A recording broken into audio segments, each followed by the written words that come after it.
ጤና ይስጥልን የተከበራችሁ ተመልካቾች፣ ይህ ኢትዮ ፎረም ነው። ኢትዮ ፎረም በየሳምንቱ በዚህ ሰዓት ወደ ተመልካቾች ሲደርስ የነበረ ፕሮግራም እንደነበረ ይታወቃል።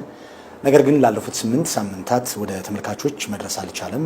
ለዚህም የተለያዩ ምክንያቶች ማንሳት ይቻላል። ሁሉም አብዛኞቻችሁ ተመልካቾች ይህን ጉዳይ ተረዱታላችሁ ብዬ ተስፋ አደርጋለሁ። በተለያዩ ምክንያቶች ያልተላለፈው ፕሮግራም ዛሬ የመጨረሻውን የኢትዮ ፎረም ፕሮግራም ይዤ ቀርብ ያለው ያየሰውሽ መልስ ነኝ። አብራችሁኝ እንድትቆዩ ለሚቀጥለው 1 ሰዓት በአክብሮት እጋብዛለሁ። የዛሬው እንግዳይ ጋዜጠኛ የነበሩና በኋላ ላይ የፖለቲካ ሳይንቲስትነት ላይ የተሰማሩ የፕሮፌሰር ናቸው። የመጀመሪያ ዲግሪያቸውን በ1974 ከካናዳ ሲሞን ፍራንሰር ዩኒቨርሲቲ በፖለቲካ ሳይንስና ሶሺዮሎጂ የሰሩ፣ ሁለተኛ ዲግሪያቸውን እዛው ካናዳ ከቪክቶሪያ ዩኒቨርሲቲ እንደዚሁ በፐብሊክ አድሚኒስትሬሽን የጨረሱ፣ የዶክተሬት ዲግሪያቸውን የፖለቲካ ሳይንስ በመማር በሲሞን ፍራንሰር ዩኒቨርሲቲ በ1995 እንደ አውሮፓውያን አቆጣጠር የጨረሱ ፕሮፌሰር ናቸው። የዶክተሬት ዲግሪያቸውን የሰሩት ደግሞ ፒዛንት ሪቮሉሽን ኢን ኢትዮጵያ በሚል የገበሬዎች አመጽ በኢትዮጵያ የገበሬዎች አብዮት በኢትዮጵያ ምን ይመስል እንደነበረ በተለይም የ17 ዓመቱን የትጥቅ ትግል ቆይታ መነሻ አድርገው የሰሩት ጥናት አለ። ለዛሬ እንግድነታችን ዋና ምክንያትም ይህንኑ ይሆናል። በርካታ ጽሁፎችን ከብዙ የምስራቅ አፍሪካና የኢትዮጵያ ጉዳዮች ተመራማሪ ምሁራን ጋር አሳትመዋል። በአዲስ አበባ ዩኒቨርሲቲና በሌሎች በካናዳ ውስጥ በሚገኙ ዩኒቨርሲቲዎች ፕሮፌሰር ሆነው ሰርተዋል። ፕሮፌሰር ጆን ያንግ ናቸው የዛሬው እንግዳችን። ከሳቸው ጋር የሚኖረኝን ቆይታ እንድትከታተሉ በአክብሮት ጋብዛለሁ። በድጋሚ መልካም ቆይታ። ታንኪዩ ፕሮፌሰር፣ ለፕሮግራሚ እንግዳ ስለሆኑ አመሰግናለሁ። ፕሮፌሰር አመሰግናለሁ እንግዳ እንደሆን ስለመረጥከኝ። when you came in Ethiopia እስኪ ወደ ኢትዮጵያ ለመጀመሪያ ጊዜ የመጡበትን አጋጣሚ በማንሳት ጥያቄውን እንጀምር። መቼና በምን አጋጣሚ ነበር ወደ ኢትዮጵያ ለመጀመሪያ ጊዜ የመጡት? I was working as a journalist for a local newspaper in Khartoum. So yes, and as you know, in that period there was a large number of Ethiopians. በካርቱም ጋዜጠኛ ነበርኩ። በሱዳን ዋና ከተማ የሚታተም ጋዜጣ ነበረኝ። በዚህ ስራ አማካኝነት በሱዳን የሚኖሩ በርካታ ኢትዮጵያውያንን ለማግኘት አጋጣሚው ነበረኝ። ሁሉም መንግስትን ለመጣል የሚዋጉ ሁሉም አማጺያን በካርቱም ቢሮ ነበራቸው። ጀበሃ፣ ሻቢያ፣ ህወሓት፣ ኦነግ እነዚህ ሁሉ በካርቱም የፖለቲካ ቢሮ ነበራቸው። ያኔ ደግሞ እኔም እንዳንተ ጋዜጠኛ ነበርኩ። የፖለቲካ ጋዜጠኝነትም ዋነኛ ስራዬ ስለነበር እነዚህ ድርጅቶችን የማግኘት እድል ነበረኝ። ከዚህ በፊት ስለ ትግራይም ሆነ ስለ መላው ኢትዮጵያ የማውቀው አልነበረም። Into the liberated territories of Tigray in 1988. how was your relation with ከትጥቅ ትግል ተሳታፊዎች ጋር ካርቱም ላይ የነበሩት ግንኙነት እንዴት ያለ እንደነበር ማስታወስ እንችል ይሆን? ማለቴ ተገባቦታችሁን ያስታውሱኝ እስኪ። ምክንያቱም የተለያየ ዓላማ ያላቸውን የፖለቲካ ድርጅቶች መቅረብ ቀላል አይመስለኝም። Look for the newspapers because they wanted to get favorable publicity. They wanted people to know about their struggle. በወቅቱ አንባቢዎቻችን ስለ ትጥቅ ትግል ማወቅ ይፈልጉ ነበር። በዚህ ጉዳይ ላይ ዕውቀት ያላቸው ሰዎች ጥቂት ናቸው። ለምሳሌ የህወሓትን ብንወስድ ሰፊ የገበሬዎች አመጽ እየመራ ቢሆንም በሚገባው ልክ ታውቋል ማለት አይቻልም። በ1980 ዓመተ ምህረት ህወሓት መላ ትግራይን የተቆጣጠረበት ጊዜ ነበር ከመቀሌ በቀር። ይህ ለጋዜጠኞች በሙሉ ትልቅ ዜና ነበር። ከዚህም በርካታ ጋዜጠኞች በሽሬ፣ በአክሱም፣ በአድዋ፣ በአዲግራትና በውቅሮ እየመጣን መዘገብ ጀመር። So they could take journalists all around. So we went to Selassie, Aksum, Adwa, Adigrat, and as far south as Wukro. but you are from imperialist world. እርስዎ ከኢምፔሪያሊስት ዓለም ለዛውም ከካናዳ የመጡ ነው። Yes, I guess you could call it imperialist world. how ታዲያ ይህንን ተቃርኖ እንዴት አስተካከሉት? ማለቴ እርስዎ የመጡት የቀኝ ዘመም ርዕዮትን ከሚያቀነቅነው ኢምፔሪያሊስት ዓለም ነው። እዚህ ካሄድ የነበረው ደግሞ ሶሻሊስታዊ ንቅናቄ ነው። Well, there was no contradiction on my part as an individual. I mean, I can be from the imperialist world. ይህ በእኔ የግል አቋም ላይ ተቃርኖ አልነበረውም። በእርግጥ ከኢምፔሪያሊስት ዓለም የመጣው ሰው ነኝ። ይህ ማለት ግን ኢምፔሪያሊዝምን እደግፋለሁ ማለት አይደለም። የኔ ፖለቲካ ቅኝት ግራ ዘመም ነው። ህወሓትን ስለማጥናት ያሰብኩትም በዚህ መነሻ ነው። በዚህም ምክንያት በእኔና በትግራይ ፖለቲከኞች መካከል ርዕዮተ ዓለማዊ ልዩነት አልነበረም። Between myself and the Tigrayans in terms of the politics or understanding them. can you say that Professor John Yang was ስለዚህ ፕሮፌሰር ያንግን ከኢምፔሪያሊስት ዓለም የመጡ ሶሻሊስት ሰው ማለት እንችል ይሆን? You could say that if you want that. I wouldn't object. which is good. በትክክል ገልጸዋል። So you communicate with the መልካም እንደነገሩኝ በወቅቱ ከኤርትራም ሆነ ከኢትዮጵያ በርከት ያሉ የፖለቲካ ድርጅቶች በካርቱም ነበሩ። ከነዚህ ድርጅቶች ሁሉ ህወሓትን ለማጥናት ለምን መረጡ?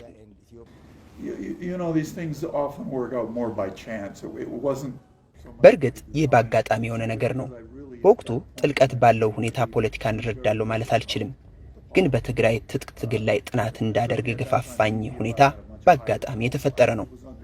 በወቅቱ ሻዕቢያ በዓለም አቀፍ ሚዲያ ብዙ ይታወቃል። ህወሓት በአንጻሩ እዚህ ግባ የሚባል ሽፋን አልተሰጠውም ነበር። በ1980 በርካታ ግዛቶችን ተቆጣጥሮ የሚዲያው ሽፋን አነስተኛ መሆን አስገራሚ ነበር። የህወሓት ሰዎች የዓለም አቀፍ ማህበረሰቡን በጥርጣሬ ያዩ ስለነበርም ይመስለኛል። ሻዕቢያ ግን የተሻለ ፕሮፓጋንዳ ስራና ዓለም አቀፍ ግንኙነት ያከናውን ነበር። በዚህም ብዙ ሰው እንዲያውቁ አድርጎታል። በዚህ መሃል እንደ ዕድል ሆኖ የህወሓት ሰዎችን አገኘሁ። ጥናቱን ለማጥናትም ይህንን ክፍተት ተጠቀምኩበት። But as I say, I mean, it was more by chance that I started meeting these people. But then there were problems. But you mentioned on your book. ለዚህ ነዋ በመጽሐፍ ውስጥ ሻዕቢያ ከህወሓት የበለጠ የፕሮፓጋንዳ ሰራዊት አለው ብለው የጻፉት። Yeah, that's what I'm saying. So the EPLF was known much more internationally than the TPLF at that time. አዎ እሱን ነው እያወራሁ ያለሁት። በወቅቱ ሻዕቢያ ከህወሓት በላይ ይታወቅ ነበር። በዚህ ሁኔታ ያልተጠናውንና ትኩረት ያላገኘውን ህወሓትን ወደ መከታተል ገባሁ። We're always very active in Sudan. So while I went into Ethiopia and Tigray in 1988, in 1989 I didn't. And that wasn't my choice. That was the choice of the intelligence services. Let's back to your relation with TPLF. ከህወሓት ጋር ወደ ነበረውት ግንኙነት እንመለስ። ወደ ትግራይ ሲመጡ ያገኙት የመጀመሪያው የህወሓት ሰው ማን እንደነበር ያስታውሳሉ? Well, I can tell you a very funny story about the first people I met. And again, appreciate that I really didn't know who these people were at all. I knew a couple of names and that was it. እዚህ ጋር አንድ አስቂኝ ታሪክ ልንገርህ። ወደ ትግራይ የምትገባው በገዳሪፍ በኩል ነው። የትግራይ የእርዳታ ድርጅት ማለት በገዳሪፍ ትልቅ ግቢና በርካታ የጭነት መኪኖች ነበሩት። እነዚህ የጭነት መኪኖች የእርዳታ ልጭ ነው ተራሮቹን እያቋራረጡ ወደ ትግራይ ይጓዛሉ። መኪኖቹ ጉዞውን የሚያደርጉት ሌሊት ነበር። ምክንያቱም በቀን ከተጓዙ ወታደራዊው መንግስት በአውሮፕላን ይደበድባቸዋል። እና ከዛ የጭነት መኪኖች ውስጥ ወደ አንዱ ገባሁ። በመኪናው ውስጥ ከተሳፈርነው ውስጥ አንዳቸውም እንግሊዘኛ አይናገሩም። እኔ ደግሞ ትግረኛም ሆነ አማርኛ አልችልም። እኩለ ሌሊት ላይ መኪናው ቆመ። ለምን እንደቆመ የምጠይቀው አጣሁ። ድንገት ከጎኔ የተቀመጠው ሰው በእንግሊዘኛ ጉዞ እንዴት ነው አለኝ። መልካም እንደሆነ ነግሬው እንግሊዘኛ የማወራው ሰው በማጣቴ ተጨንቄ እንደነበር ገለጽኩለት። መኪናው ለምን እንደቆመ ጠየቅኩት። ለመናፈስ መሆኑን ገለጸልኝ። ከዚህ ሰው ጋር ለተከታታይ 4 እና 5 ሰዓታት እያወራን ሌሊቱን ስንጓዝ አድረን ትግራይ ገባን። ይህ ሰው እስካሁን ማን እንደሆነ አልነገረኝም። እኔም ማን እንደሆነ አልጠየቅኩትም። የሌሊቱን ጉዟችንን አጠናቀን ወደ ህወሓት ማዕከል ስንሄድ የድርጅቱ ሊቀመንበር እንድናገኝ ጠየቅኩት። አስገራሚው ነገር ሌሊቱን በሙሉ አብሮኝ ሲጓዝና ከጎኔ ተቀምጦ በእንግሊዘኛ እያወራኝ የነበረው ራሱ የህወሓት ሊቀመንበር አቦይ ስብሐት ነጋ ነበር። ለበርካታ ሰዓታት ማንነቱን ሳይነግረኝ ሲጓዝ ያደረው ሰው። But this man never introduced himself, so I didn't know who this man was.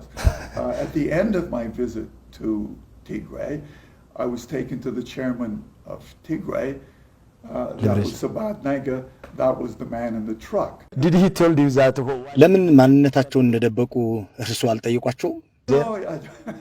አልጠየቅኩትም። ድርጅታዊ ስነ ስርዓት ነው በያለፍኩት። How they believe you because ህወሓቶች እርሶን እንዴት አመኑት? ምክንያቱም እነርሱ በወቅቱ ማሌሊቲን መስርተው ኢምፔሪያሊዝምን እንደ ጠላት የፈረጁ፣ ሌላው ቀርቶ ሶቪየት ህብረትን እንደ ዳህሪ ሶሻሊስት የሚያዩበት ጊዜ ነበር። እንዴት በቀላሉ አምነው ሊጠጉት ቻሉ? imperialism as an enemy and they fought for socialist government. Well, I mean, every Tigrayan wasn't a Marxist-Leninist and everybody from the West was not an imperialist. ሁሉም ነጭ ኢምፔሪያሊስት ነው ማለት አይደለም። ቅድም እንዳልኩ የግል አመለካከት የመጣበትን ዓለም አይወክልም። ህወሓቶችም ሁሉንም ነጭ በጥርጣሬ ይመለከቱት እንደነበር አላስታውስም። ምክንያቱም በርካታ ጋዜጠኞች ከአውሮፓም ከአሜሪካም ይመጡ ነበር። እኔ ደግሞ በካርቱም በሚታተመው ጋዜጣዬ ላይ በማሳተማቸው ጸረ ኢምፔሪያሊስት መጣጥፎች ይታወቅ ነበር። ስለዚህ ህወሓቶች ስራቸውንና ዓላማቸውን እንዲዘገቡላቸው ስለሚፈልጉ በክፉ ዓይን ሊያዩኝ አይችሉም። So if you want to talk about imperialism, that label fit them an awful lot better than it fit me. I worked for a progressive newspaper in Khartoum.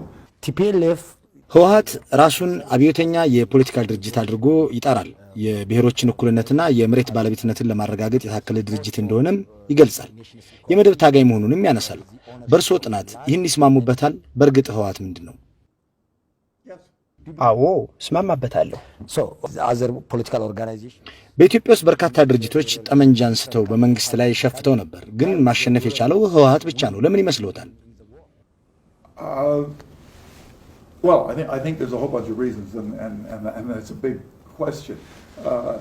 I think one, they basically got their politics right. ትልቅ ጥያቄ ነው። ዋናው ጉዳይ በቂ ፖለቲካዊ ምክንያት መያዝ ነው። ለፖለቲካ ትግል ፖለቲካዊ አጀንዳ መያዝ ግን እርግጠኛ መሆን አለበት። እነ ኢሃፓና መኢሶንን ብትወስድ የመደብ አብዮትን ከሚያቀነቅነው የማርክስ አስተምሮ የተወለዱ ናቸው። የሰራተኛውን መደብ በቡርዣው ላይ ማሳመጽን ዓላማውን ያደረገውን ትምህርት ነው የወሰዱት። በ1960ዎቹ ደግሞ በኢትዮጵያ የሰራተኛ መደብ እንዳልነበር የሚታወቅ ነው። ቡርዣውም ቢሆን ይህን ያክል ስር የሰደደ አልነበረም። ህወሓትም ምንም እንኳን ማርክሲስት ቢሆንም የገበሬውን መደብ መርጧል። ይህ ደግሞ ጠቃሚ የፖለቲካ አጀንዳ ነበር። የብሔር ጉዳይም በኢትዮጵያ ወደ ጎን ሊባል የማይችል አጀንዳ መሆኑን ተረድተዋል። በተቀረ ታጋዮቹ ከማህበረሰቡ ጋር የነበራቸው ግንኙነት አስገራሚ ነበር። ጤና ጣቢያዎችን፣ ትምህርት ቤቶችንና መንገዶችን ያሰሩ ነበር። ሴት የደፈረም ሆነ የተተናኮለ የገበሬ ንብረት የሰረቀ ሰው ይቀጣ ነበር። በእነዚህ ምክንያቶች ህወሓት ህዝባዊ ድጋፍ አግኝቶ ያሸነፈ ይመስለኛል። የትግራዮች ታሪክም ወታደራዊና ተዋጊ እንዲሆኑ ስላደረጋቸው ቀላል ሚና አልነበረውም። ጠንካራ ተዋጊዎችም ናቸው። Of the Tigrayans who have a history, I think we could say, of militants, a martial tradition. There's a long history in Tigray of warriors and that. So all of these things kind of came together in the context of the war.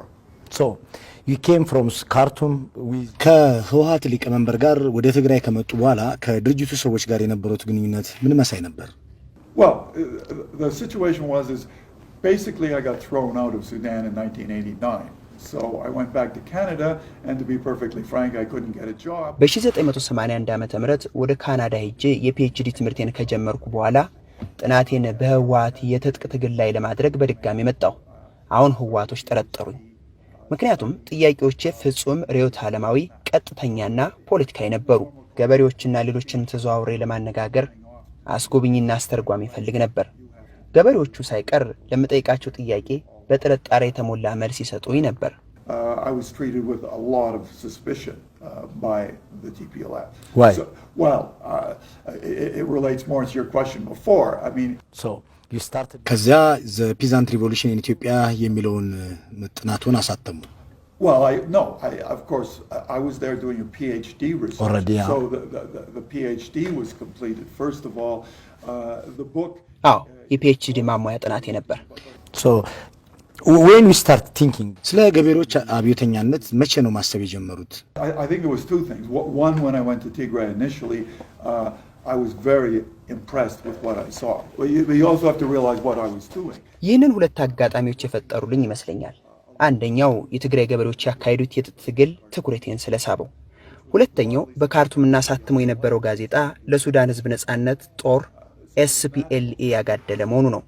ስለዚህ ህወሓትና ኤስፒኤልኤን ማነጻጸር ጀመርኩ። የገበሬዎች አብዮት ደግሞ በአካዳሚያ ውስጥ ቀላል የማይባል ሽፋን አለው።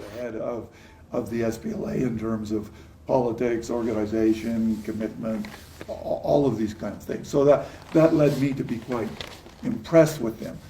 So in this academic literature how can we በመጽሐፉ ውስጥ በአካዳሚው ዓለም ስለ አርሶ አደር አብዮተኛነት ብዙ ጽሑፎች እንዳሉ አመልክተዋል። በእርግጥ አርሶ አደር አብዮተኛ መሆን ይችላል ፕሮፌሰር? No, when I use the title of the book, Peasant Revolution in Ethiopia, as again, it referred to the body of literature.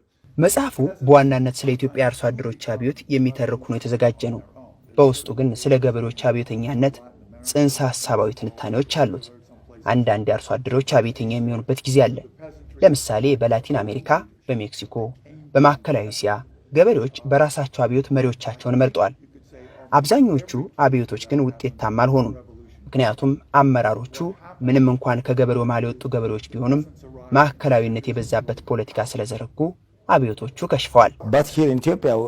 ኢትዮጵያ ውስጥ ግን በ17 ዓመቱ ትጥቅ ትግል ላይ ገበሬው ወደ አመራርነት አልመጣም። ይህ ለየት የሚል አይመስሎትም?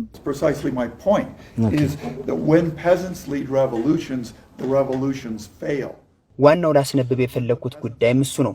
ገበሬዎች አብዮት አካሂደው ከተሞችን ሲቆጣጠሩ መሪዎቹም እንደነሱ ገበሬዎች ስለሚሆኑ አብዮቶቹ ውጤታማ አልሆኑም።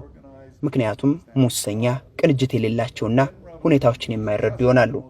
በእርግጥ ብዙም የተሳኩ የገበሬ አብዮቶች የሉም እንጂ የተሳካ አብዮት ለማካሄድ የአብዮቱ መሪዎች ከአርሶ አደር ውጭ መሆን አለባቸው። በአጭር አገላለጽ ከንዑስ ከበርቴው የህብረተሰብ ክፍል የሚመጣ ኃይል አርሶ አደሩን ከመራ አብዮቱ ይሳካል። በህወሓት የተመራ አርሶ አደር ውጤታማ አብዮት ያካሄደው በዚህ ምክንያት ነው። የላይኞቹ የህወሓት አመራሮች አብዛኞቹ የፊውዳል ስርዓቱ የታችኛው እርከን መኳንንቶች ናቸው። የመጡትም ሳይንሳዊ ዳራ ካለው የዩኒቨርሲቲ ትምህርት ነው። እነዚህ ሰዎች የተማሩና ከአርሶ አደሩ ውስጥ ያልወጡ ናቸው። ይህ በመሆኑ ደግሞ አርሶ አደሩን አሳምኖ ለመንቀሳቀስና አብዮቱን ለማሸነፍ ዋናው ምክንያት ነው።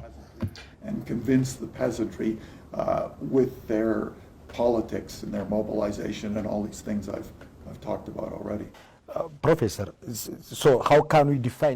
ስለዚህ ወታደራዊውን ስርዓት ለማስወገድ የተካሄደውን በነፍጥ የታገዘ የ17 ዓመታት ውጊያ ምን እንበለው? ንቅናቄ፣ አብዮት፣ ትግል ወይስ ሌላ?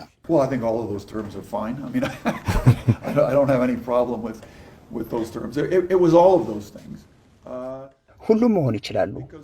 ግን ህወሓት ማካሄድ የፈለገው ምንድነው ስትል አብዮት እንደሆነ ጥርጣሬ አልነበራቸውም። በአመራሩ ውስጥ ሰፊ ክርክር ይካሄድ እንደነበር አረጋግጫለሁ።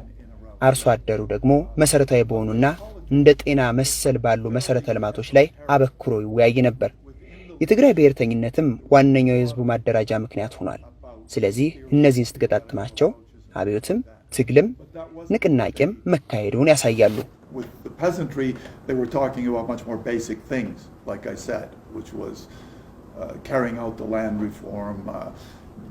dealing with the medical problems, the health problems, all of those kind of things, but particularly appealing to Tigrayan nationalism. I mean, that became a critical mobilizing factor, and it had been, of course, before in Tigrayan history. It had been crucial to mobilizing peasants. As you know, Ethiopian military government was defeated by the ያው እንደሚያውቁት የኢትዮጵያ ወታደራዊ መንግስት በአርሶ አደሮች ትጥቅ ትግል ተሸንፏል።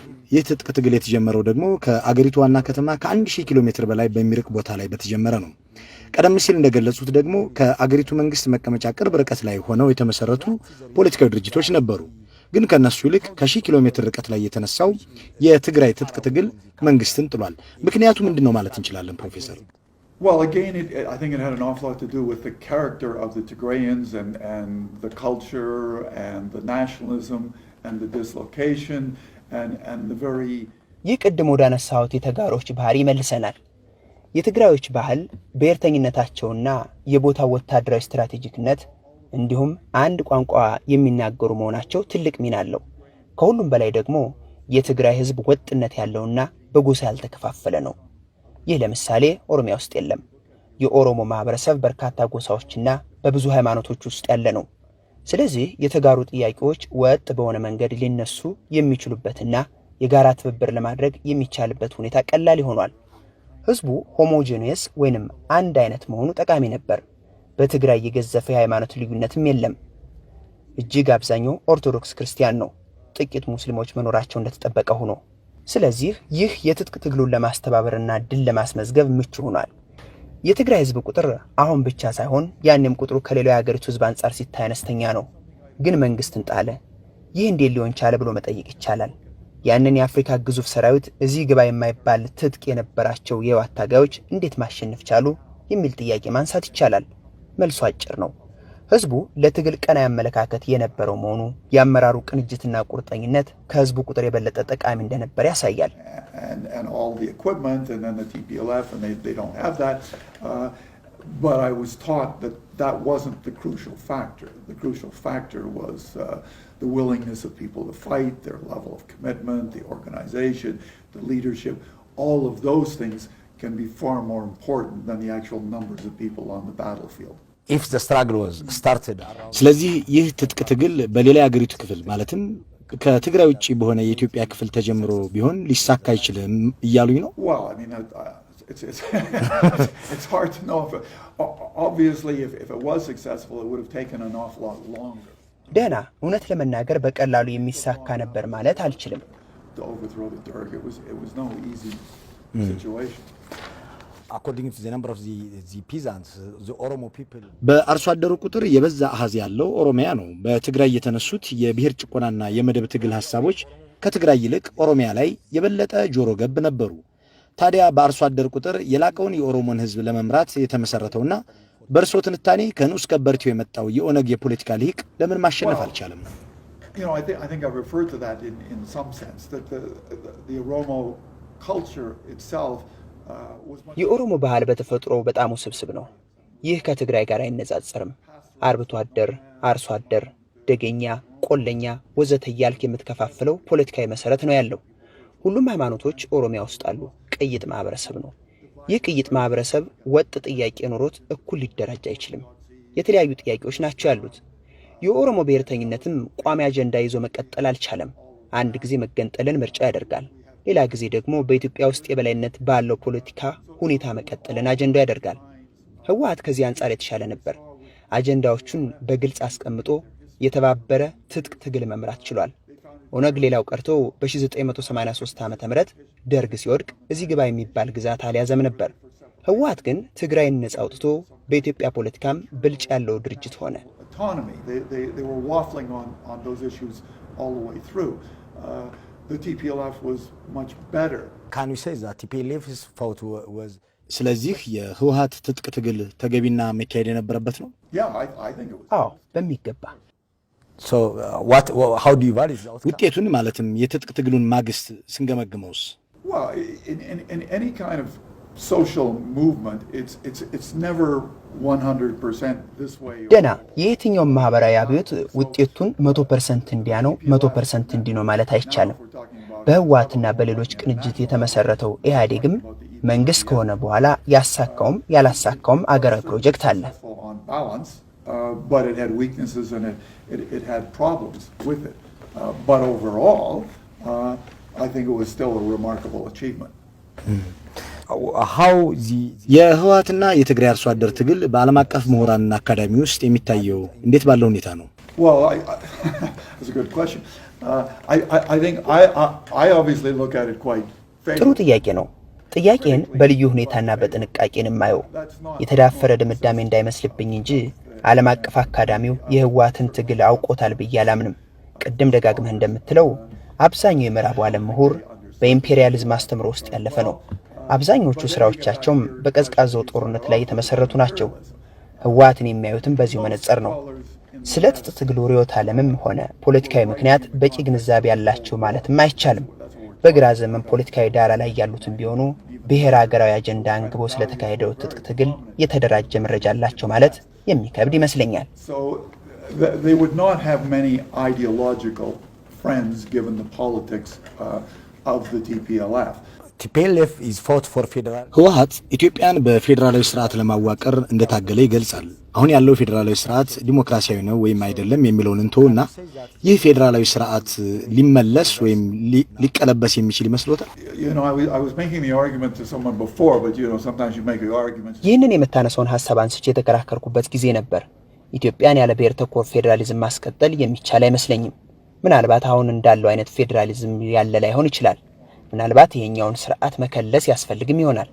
ይሁን እንጂ ከብሔር ተኮር ፌዴራሊዝም የራቀ ክለሳ ሊሆን አይችልም። ወደ ማዕከላዊነት እንመለስ ቢባል ግን እንደሚመስለኝ ትግራይን ጨምሮ በአብዛኛው የአገሪቱ ክፍል ተቀባይነት ይኖረዋል ብዬ አላምንም። ከተሞከረም የከፋ ደም መፋሰስ ሊከሰት ይችላል። I think is not acceptable. Who led the Ethiopian struggle? ደርግን ለመጣል የተካሄደውን አመጽ ማን መራው ማለት ይቻላል? ህወሓት ከኢትዮጵያ ብሔር ብሔረሰቦች ጋር ሆኜ ደርግን ጣልኩት ይላል። ለዚህም ኢህአዴግን ይጠቅሳል። በጸረ ደርግ ዘመቻ ላይ ህወሓት እንደሚለው ብሔር ብሔረሰቦችን ተሳትፎበታል ማለት ይቻላል? Well, if you look at the time when Addis Ababa was captured, then of course there were still areas